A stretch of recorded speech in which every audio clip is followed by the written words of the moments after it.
다음에 고난과 징계의 차이점은 무엇입니까? 또 야고보서 1장 13절에 하나님은 아무 사람도 시험치 않는다고 하셨는데 제가 시험을 받고 고난을 당하는 이유는 무엇인지요? 먼저 고난과 징계의 차이점은 무엇입니까? 먼저 이렇게 간단하게 생각해 봅시다. 보통 성경 속에서 고난이라 할 때는 그리스도인을 더 성숙되게 하기 위해서 또 특별한 좋은 목적이 있어서 하나님께서 어려움을 주실 때 그걸 고난이라고 하는 거예요. 그리고 징계라고 하는 것은 죄와 관련되는 겁니다. 죄와. 그래서 하나님 자녀가 된 사람이 죄를 지었을 때 일종의 훈계와 책망으로 내려오는 것은 징계인 거예요. 그래서 특별히 죄 지은 것이 아닌데 어떤 특별한 어려움 같은 걸 당할 때는 이제 하나님이 특별한 목적을 가지고서 내려주는 고난이라 생각하면 되고, 죄를 짓고 죄에 대한 벌로서 내리는 경우는 징계라고 할 수 있다 그 말입니다. 야곱은 자기 형을 속이고 아버지 속였습니다. 두 번 크게 속였거든요. 그래서 자기 생애 속에 두 번 당했잖아요. 그건 징계인 겁니다. 근데 욥 같은 경우는 고난인 거예요. 죄를 짓고 당한 것이 아니니까. 그렇게 이해하면 되고, 그 다음 또 한 가지는 하나님은 아무 사람도 시험치 않는다고 하셨는데 이 시험은 좀 의미가 다릅니다. 성경에서 봅시다. 야고보서 1장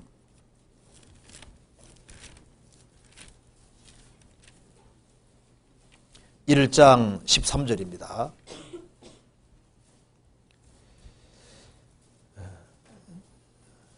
(1장 13절) 사람이 시험을 받을 때 내가 하나님께 시험을 받는다 하지 말지니 하나님은 악에게 시험을 받지도 아니하시고 친히 아무도 시험하지 아니하시느니라. 오직 각 사람이 시험을 받는 것은 자기 욕심에 끌려 미혹됨이니. 여기에 시험은 옆에 써놓으면 좋겠습니다. 템프테이션, 유혹이거든요.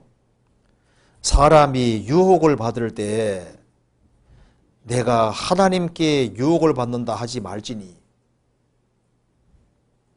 하나님은 악에게 유혹받지도 아니하시고 친히 아무도 죄에 짓도록 유혹하지 아니하시느니라. 오직 각 사람이 유혹을 받는 것은 자기 욕심에 끌려 미혹됨이니.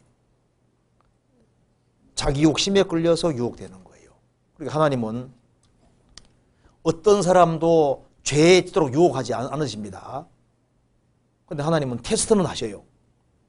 창세기 22장에 하나님이 아브라함을 시험하시려고 테스트입니다.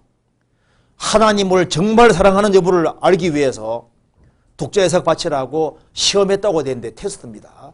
그 테스트에 합격했잖아요. 그건 유혹이 아닌 겁니다. 또 한 가지는 욥은 10명의 자녀를 잃는 시련을 당했죠. 하나님은 그 사람 견딜 수 있는 범위 안에서 트라이얼, 시련을 주십니다. 주님은 테스트도 하시고 시련도 주시지만 감당할 범위 안에서. 그런데 죄에 짓도록 유도하는 것은 없는 거예요. 그죠? 그래서 유혹을 주시는 것은 없는데 저 사람이 정말 주님을 사랑하는 여부를 알려고 돈을 주기도 하고 뺏어가기도 하고 여러 가지를 주님이 시험하는 게 있거든요. 그 마음을 저울질 하시기 위해서 그런 거 있어요. 시험하시는 건 있습니다. 그래서 어떻게 반응하는가 주님 보시는 거예요. 테스트하는 거 있습니다. 그리고 그 사람이 견딜 수 있는 범위 안에서 시련을 주십니다.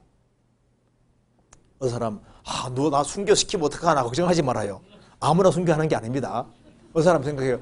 아이고, 욥은 10명의 자녀가 다 죽었는데 하나님 내 자녀 죽이면 어떡하나 걱정하지 말아요.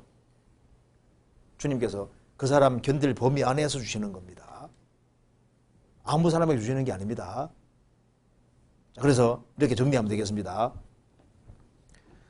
보통 고난이라고 하면은 크게 죄 지은 것이 아닌 상태에서 주님이 일부러 어려움 줄 수 있거든요. 그건 아주 좋은 목적이 있는 겁니다. 그리고 무슨 죄를 지어서 오는 징계가 있을 수 있는데요. 징계가 당장 안 온다고 좋아하지 마세요. 징계는 정확히 옵니다. 세월이 지나서도 옵니다. 야곱의 10명의 아들들이 11번째 요셉을 팔아먹었지 않습니까? 그래서 요셉이 막 팔려가면서 형님들을 살려주세요. 잘못했어요. 이렇게 했지 않습니까? 매몰차게 거절했잖아요. 그런데 10몇 년이 지난 이후에 그 10명 형들이 된통 당했잖아요. 우리가 요셉을 그렇게 하지 말았어야 된다 하고 막 괴로워하고 징계를 톡톡히 받았습니다. 세월이 지나서 동생을 억울하게 한 것에 대한 징계를 받고 그 외에 계속적으로 마음고생하는 거 봐요. 그 징계가 있습니다. 성도에게는 징계가 오는데 빨리 안 온다고 좋아하지 마세요. 나중에라도 반드시 옵니다. 그러니까 처음부터 바르게 사는 길을 택하는 것이 현명한 거예요. 징계 한번 받아보지 뭐 이렇게 하지 뭐 그런 소리 하지 마세요.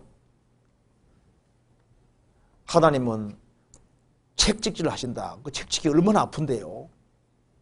사랑하신 자를 징계하시고 받으시는 아들마다 책질하십니다. 책찍을 안 받아봐서 그러시오. 요즘 학생들은 매사를 안 받아보잖아요. 물풀이 나무 이런 것도 얼마나 아프고 빠따 맞을 때 얼마나 아픈데 그 정도가 아니라 책찍은 더 아픈 거거든요. 그러니까 조심해서 하는 것이 현명한 겁니다. 별다른 죄를 범한 것이 아닌 상태로 오는 어떤 고난이 있을 수 있습니다. 그래서 구원받은 사람이 무슨 병이 들었을 때 신방 가서 자매님 무슨 죄 지었어요? 얘기해봐요. 이렇게 하면 안 된다 그 말입니다. 왜? 죄가 아닌 경우로도 병 올 수 있거든요. 욥의 세 친구들은 욥이 엄청난 재앙 당하니까 욥 너는 틀림없이 죄 지었다 그랬거든요. 안 지었어요. 왜? 욥의 세 친구들은 이런 엄청난 고난은 죄로만 온다고 생각하는 거예요. 죄로만. 아닌 거예요. 죄가 아닌 상태로 올 수도 있는 겁니다. 그러니까 그걸 구분을 우리가 정확히 못하기 때문에 쉽게 판단하지 마세요.